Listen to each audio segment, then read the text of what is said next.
레위기에 있는 말씀인데 오늘 읽었던 본문이 27장 34절인데요.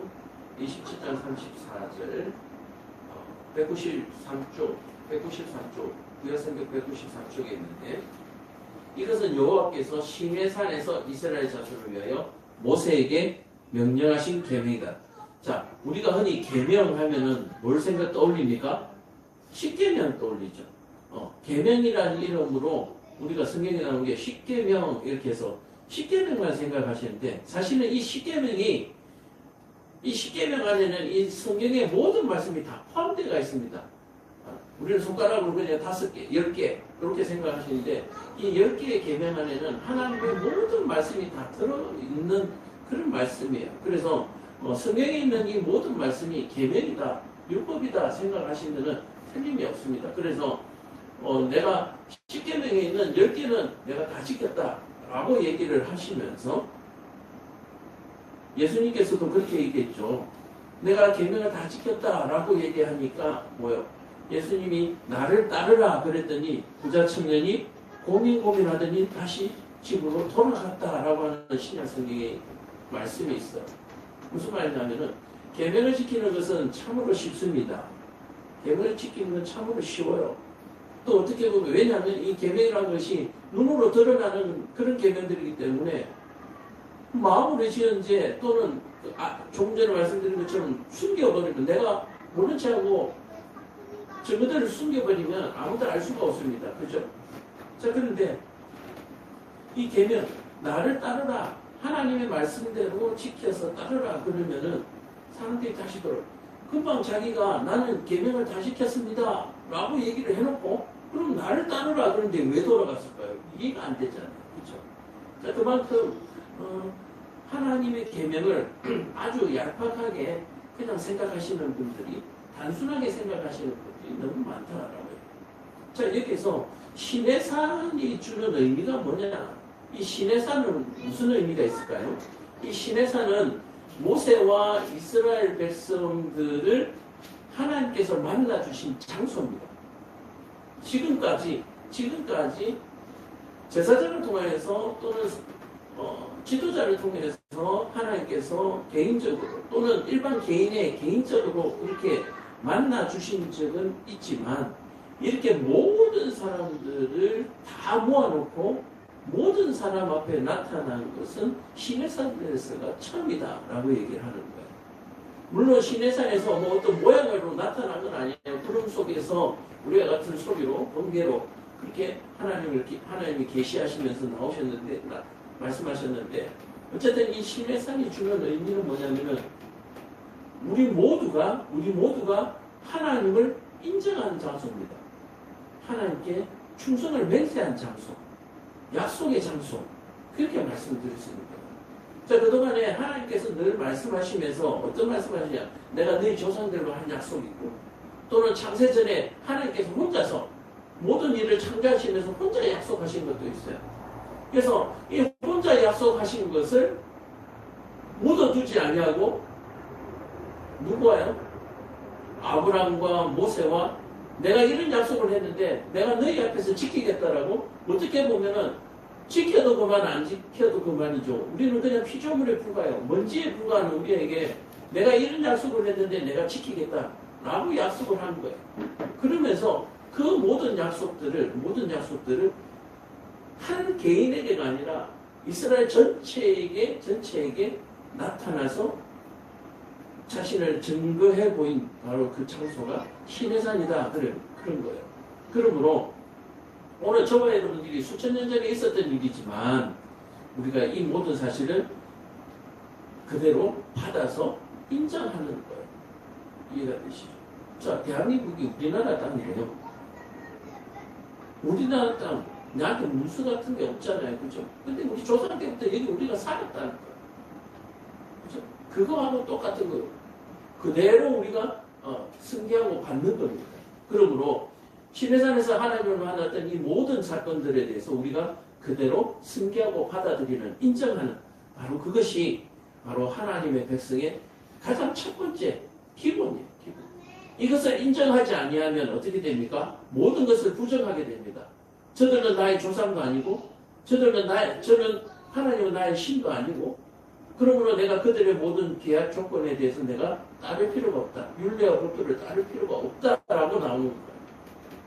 그러므로 이 시내산에서 하나님의 만남과 하나님과의 만남에 대해서 승계, 내가 그것을 인정하고 받아들이지 않으면 지금 여기서 예배하는 모든 것들이 헛수고라는 얘기예요. 거기다가 제가 오늘 예물까지 얘기했잖아요. 헛수고하면서 헛돈 들이는 거예요.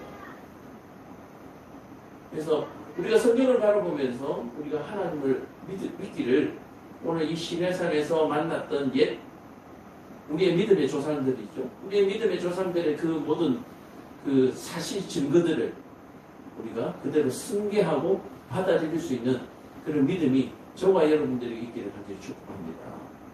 자, 그런데 이 땅에서는 뭐 조상들이 물려주면 땅 문서라도 있고 뭐로도 있고 그렇잖아요. 그렇죠?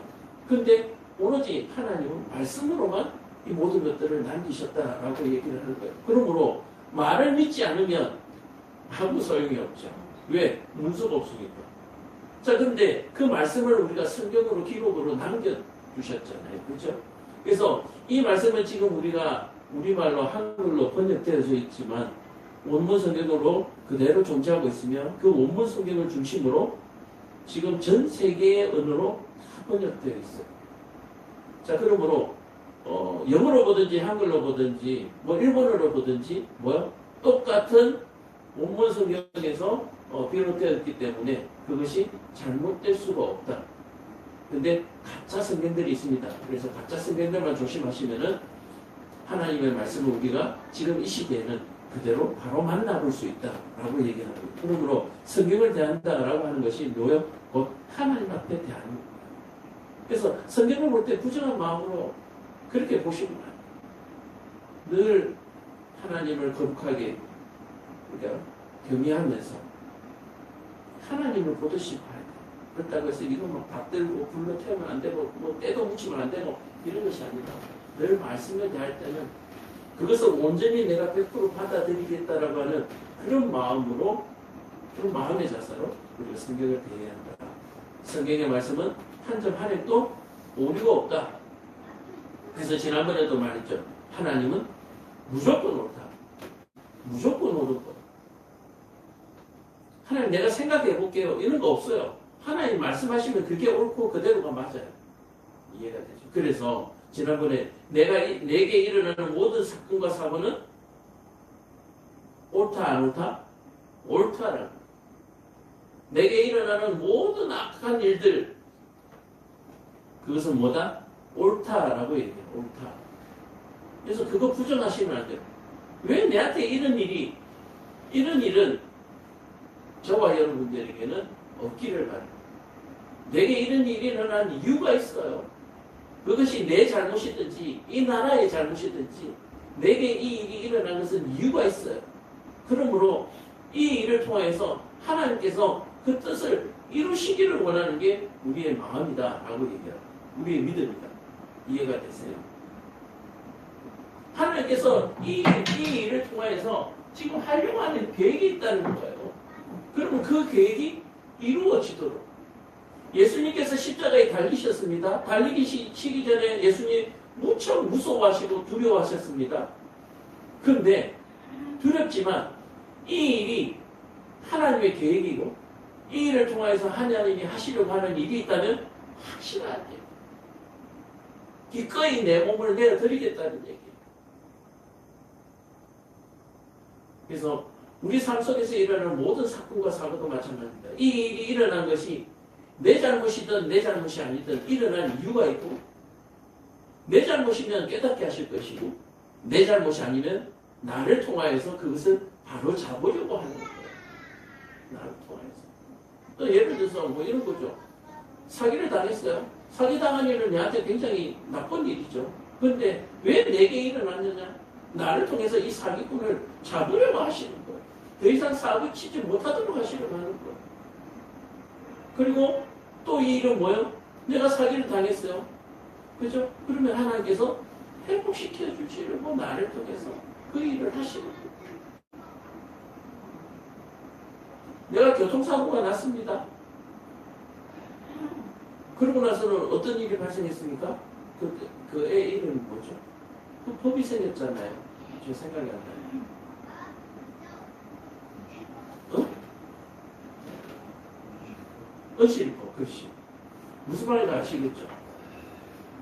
그래서 하나님은 무조건 옳다라고 하는 사실을 여러분들이 믿으시고 인정하시기를, 그리고 그 일을 통해서 하나님이 하시는 일을 우리가 기대하시기를, 그렇게 바라는 거예요. 그게 온전한 믿음. 그래서 이 시내산이라고 하는 이 상징적인 이것은 내가 그것을 그대로 받아들이는 장소입니다. 내가 그대로 받아들이는 장소예요. 우리가 교회에서 예배를 드리잖아요. 이것이 시내산이 되는 거예요. 의미적으로. 내가 여기에서 듣는 하나님의 음성, 여기에서 들려지는 예배는 그대로 내가 인정하는 거예요. 오늘 예배를 통해서 선포되어지는 이 말씀을 내가 그대로 받아들이는 장소. 오늘 이곳이 여러분들의 시내산이 되기를 간절히 축복합니다. 그런 거예요. 자, 그런데 이 시내산에서 뭐라고 얘기하느냐? 이스라엘 자손을 위하여입니다. 하나님께서 시내산에서, 여호와께서 시내산에서 이스라엘 백성들에게 말씀하시는데 뭐요? 이스라엘 자손들을 위해서, 너와 너를 통하여 이어질 모든 자손들에게 뭐예요? 위하여서 모세에게 대신 선포하도록 했다.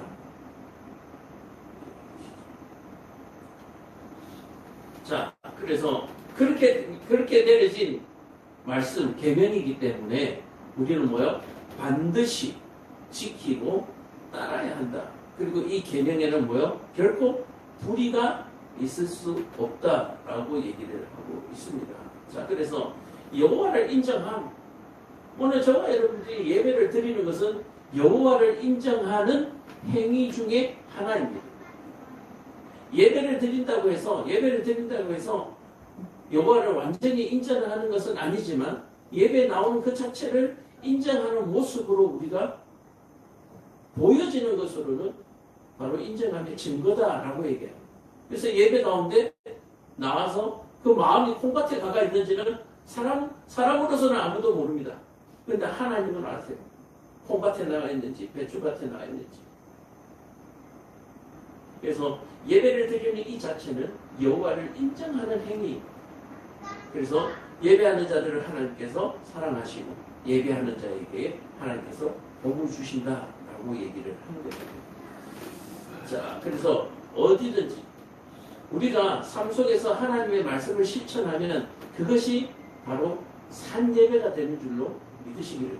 그래서 내가 오늘 사람들에게, 이웃에게 선을 베푸는 행위는 하나님께 드리는 예배의 행위가 똑같은 거예요. 그래서 우리는 예배는 교회에서만 드리는 것이 아니라 내 삶의 현장에서, 가정에서도 예배를 드리는 거예요.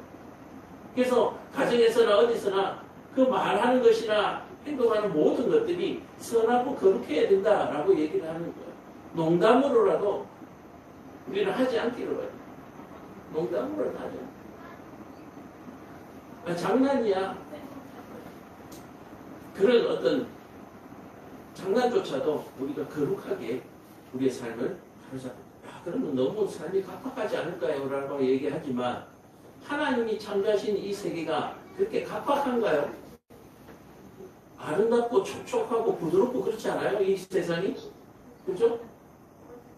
물은 촉촉하고 하늘은 아름답고 다 그렇잖아요. 하나님의 말씀대로 사는 것이 왜 각박하다고 생각하는지 그 개념부터 그 생각부터 우리가 깨끗이 씻어내시길 바랍니다. 하나님은 부드러우신 분이에요. 원숭이를 보면 잘생겼어요, 멋있어요, 웃겨요. 우리 모습으로 비교하면 원숭이는 우습죠, 그렇죠? 하나님은 유머가 있으신 분이에요. 유머가 있으신 분. 하나님이 만들어 놓으신 하마라든지 뭐 사자라든지 한번 보죠. 하나님은 멋지시고 부드럽고 아름다우신 분. 계명대로 사는 거, 말씀대로 사는 걸 각박하다고 생각하시는 분들은 그건 좀 생각을 다시 해봐야 됩니다. 지난주에 제가 간증을 한번 했잖아요. 택시 탔는데 어떤 교인이 술을 한 잔 잘 마시고, 우리는 날마다 이렇게 기쁜데 기사님은 언제 쉬세요? 그러니까. 우리 삶 속에서 하나님의 계명대로 살아도 얼마든지 즐겁고 기쁘고 감사할 수가 있습니다. 그런데 언제 기쁘지 않고 언제 감사하지 않고 언제 슬프냐? 하나님을 떠났을 때 그래요. 하나님의 은혜를 떠나면 그래요. 하나님의 은혜를 모르면 그래요. 배은망덕해지는 그런 슬픔이 찾아옵니다. 배은망덕하면 그런 슬픔이 찾아오기 때문에 하나님을 버린 상태에서 이제 누구와 손잡아야 됩니까? 마귀와 손잡아야 됩니다. 이제 마귀에게 기쁨을 받아야 되는 거예요. 마귀가 주는 기쁨은 뭡니까? 퇴폐하고 음란하고 그런 것들이. 그런 것들로 위로받는 거예요. 마약 아시죠? 마약을 먹으면 어떻게 해요? 내 몸이 위로를 받잖아요. 결국 어떻게 됩니까? 내 몸이 죽잖아요. 마귀가 주는 기쁨과 마귀가 주는 탐닉을 좋아하다 보면 결국은 죽는 거예요. 죽음으로 생명을 단축시키는 일이에요. 근데 생명의 말씀, 하나님의 말씀을 가까이 하시는 분들은 영생을 누리는 줄로 믿으시기를 축복합니다. 그래서 하나님 말씀대로 사는 것을 각박하다고 생각하지 마세요. 하나님의 말씀대로 살면 너무너무 부드러워요. 왜 다툼과 분쟁이 일어납니까? 하나님을 모르니까. 하나님의 은혜를 잃어버리니까. 하나님이 주신 감사를 잃어버리니까. 그래서 제가 2026년도에 예물에 신경 쓰라 라고 얘기하는 것은 내가 감사할 때 감사의 예물을 드리면 그것이 증거가 되는 거야. 하나님 앞에 증거가 되는 거야. 이거 안 하면은 운이 좋았어. 재수가 좋았어. 내가 잘했어. 그런 거는 뭐 또는 기억에 주신 은혜들 기억에 다 잊어버리고 그렇게 살아가는 거야. 자, 그래서 오늘 여호와를 인정하는 이 본문 가운데 오늘 11조의 본문을 제가 골랐습니다. 자, 27장 30절에 보면 그리고 그 땅의 10분의 1, 곧 그 땅의 곡식이나 나무의 열매는 그 10분의 1은 여호와의 것이니 여호와의 선물이라. 자, 10분의 1이 여호와 거다라고 얘기하는 것이 아니라 하나님의 것을 인정하는 의미로 10분의 1을 하나님 앞에 선물로 구별해서 드리라 그렇게 얘기를 하고 있는 거예요. 그래서 땅을 드린다고 하는 의미가 뭡니까? 거기다가 곡식을 심든지 뭘 심든지 10분의 1에 대해서 하나님 앞에 예물로 드려라 라고 얘기를 하는 거예요. 자, 왜 이렇게 얘기하느냐 라고 얘기하면 26장 3절과 4절부터 제가 한번 읽어보겠습니다. 너희가 내 규례와 계명을 준행하면 내가 너희에게 철따라 비를 주리니 땅은 그 산물을 내고 밭의 나무는 열매를 맺으리라. 너희의 타작은 포도 딸 때까지 미치며 너희의 포도 따는 것은 파종할 때까지 미치리니 너희가 음식을 배불리 먹고 너희의 땅에 안전하게 거주하리라.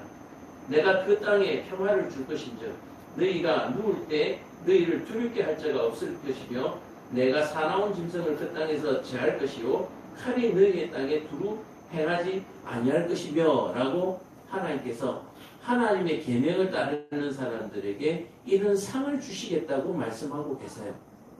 자, 그러면 우리가 가지고 있는 밭의 소산에 과연 10분의 1만이 하나님의 것이냐라고 얘기하느냐? 아니죠. 사천 하나님께서 주시는 햇빛과 비와 이런 모든 은혜들로 인해서 밭의 소산이 생기는 거잖아요.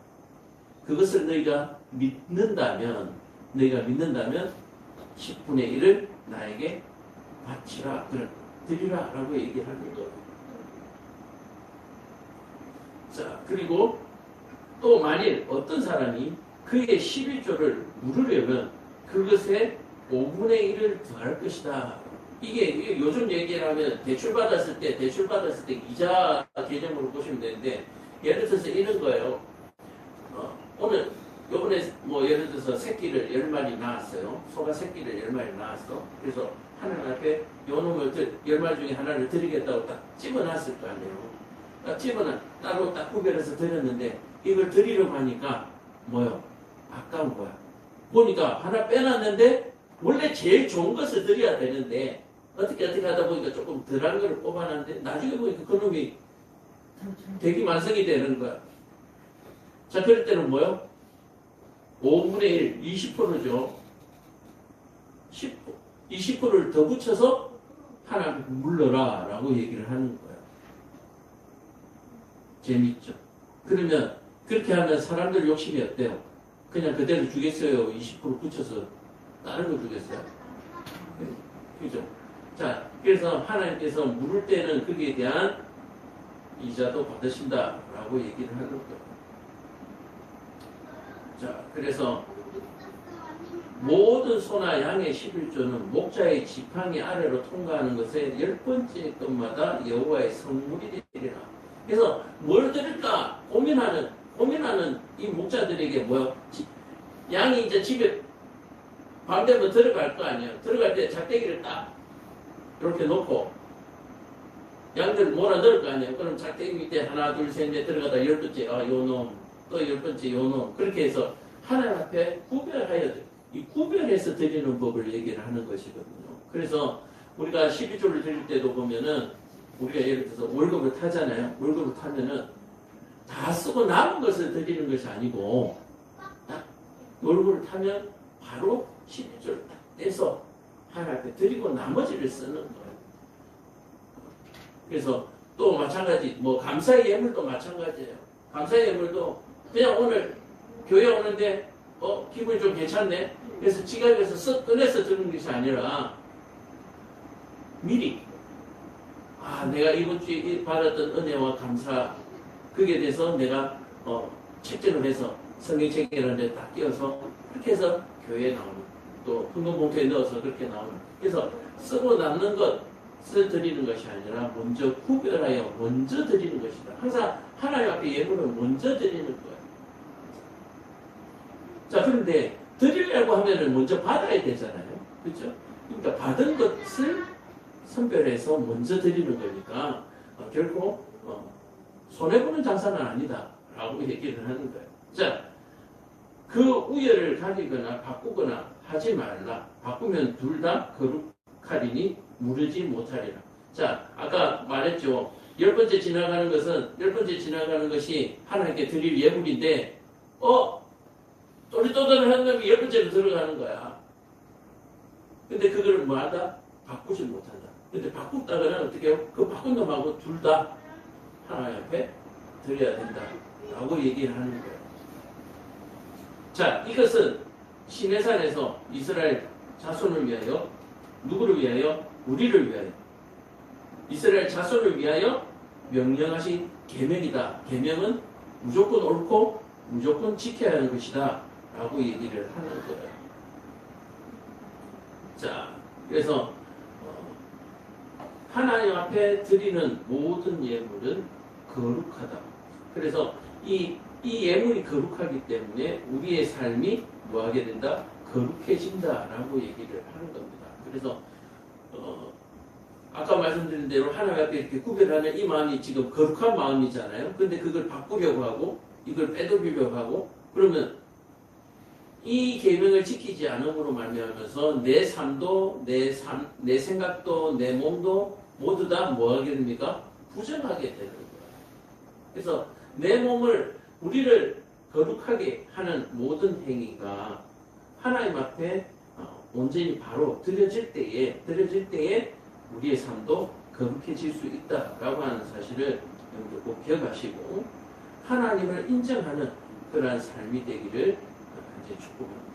그래서 하나님 앞에 드리는 예물 마찬가지 하나님 앞에 드리는 기도 또 하나님 앞에 드리는 예배 또 우리가 삶 속에서 일상 속에서 살아가는 모든 삶 행위들 이런 것들을 하나님을 인정할 때에만 거룩해질 수 있다라고 하는 거예요. 뭐 살다 보면 욕도 할 수 있죠. 싸울 수도 있죠. 뭐 할 수도 있죠. 그죠? 이게 뭐요? 하나님을 인정하지 않기 때문에 일어나는 일이에요. 하나님을 인정하게 되면 어떻게 돼요? 세상이 아름다워집니다. 하나님을 인정하는 세상이 아름다워져 깨끗해져요. 그래서 우리가 나라 민족을 위해서도 기도해야겠지만 내 자신과 내 가족을 위해서, 내 자녀들을 위해서, 우리 가족을 위해서 우리가 더 많이 기도할 수 있기를 바랍니다. 그래서 욥을 보면 이렇게 해요. 욥을 보면 이렇게 해요. 자녀들이 생일이 되고 또 뭐 축하할 일이 있어서 잔치를 하잖아요. 그러면 그 잔치가 끝나고 나면 아이들을 다 씻겨서 깨끗하게 빨아입혀가지고 뭐야? 제사를 드려요. 혹시 잔치 중에 부정한 일이 있지 않을까? 잔치 중에 흥겨워서 혹시나 음란하지는 않았나? 뭐 이런 여러 가지들을 염려해가지고 하나님 앞에 제사를 드리고 하는 그런 모습들을 우리가 볼 수가 있습니다. 그러므로 우리도 우리 가정에서 내 자녀와 내 가족을 위해서 내가 제사장이 되어야 된다. 동일 말해서 저같이 목사가 되어야 된다. 우리 가정에서 내가 목사가 되어야 된다라고 얘기하는 거예요. 바른 길로 인도하는 인도자가 목자죠. 제대로 말하지 않냐고 제대로 행동하지 않으면 이거 이렇게 해라 저렇게 해라 가르쳐야 하는 거예요.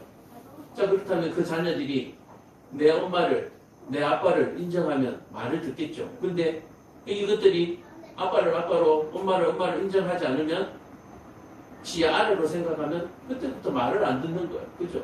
결국 하나님을 인정하지 아니하는 자녀들이 부모를 인정할 수 없다라고 하는 사실을 여러분 꼭 기억하시길 바랍니다. 부모가 돈이 많아요? 자녀들 부모 말 잘 듣습니다. 근데 그거는 부모를 인정하는 것이 아니라 돈을 인정하는 거예요. 재산을 인정하는 거예요. 이해가 되세요? 그런 자녀들로 키우면은 나라가 망하고 자손이 끊어집니다. 자손이 끊어져요. 저는 제가 이런 간증을 한번 늘 하지만 뭐 또 연말이니까 이 간증 한번 해볼까요? 제가 교회를 다니고 신학을 하고 목사가 되고 지금까지 이렇게 흘러오면서 도대체 나 같은 것을 왜 뭐 이런 생각도 왜 안 할 것 같겠어요. 그죠? 혹시나 또 이런 거죠. 나는 부르지도 않았는데 괜히 내가 잘못 듣고 왔나? 그죠? 네 목사 하라고 내가 시키지 않는데 내가 내 생각, 내 마음대로 하나? 그런 생각 막 하잖아요. 근데 제가 지난번에 얘기했지만 저희 아버지가 72세, 70이 넘을 때까지 70세 넘을 때까지 우리 할머니가 살아계셨어요. 그러므로 나도 70이 될 때까지 저희 부모님들이 먼저 가신다는 생각을 해본 적이 없어요. 그래서 아예 뭐 같이 살고 뭐 모시고 하는 계획 자체가 없었어요. 그러니까 뭐 부산에 있고 여기 있고 여기다가 교회를 개척을 하죠. 자, 그런데 그거보다 더한 것은 6년 사이에 보세요. 저희 형, 아버지, 엄마 2년 터울로 세 분 다 가셨어요. 제가 만약에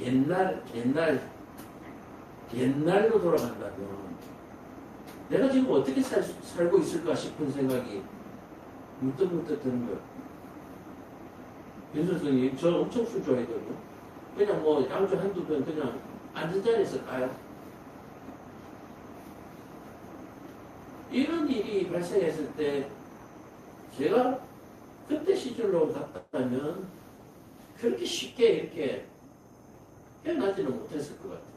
그래서 내 앞에 일어날 모든 일들에 대해서 하나님께서 미리 아시니까 또 여기까지 또 예수 믿게 하고 이렇게 하지 않았나 하는 생각까지도 한번 해보는 거예요.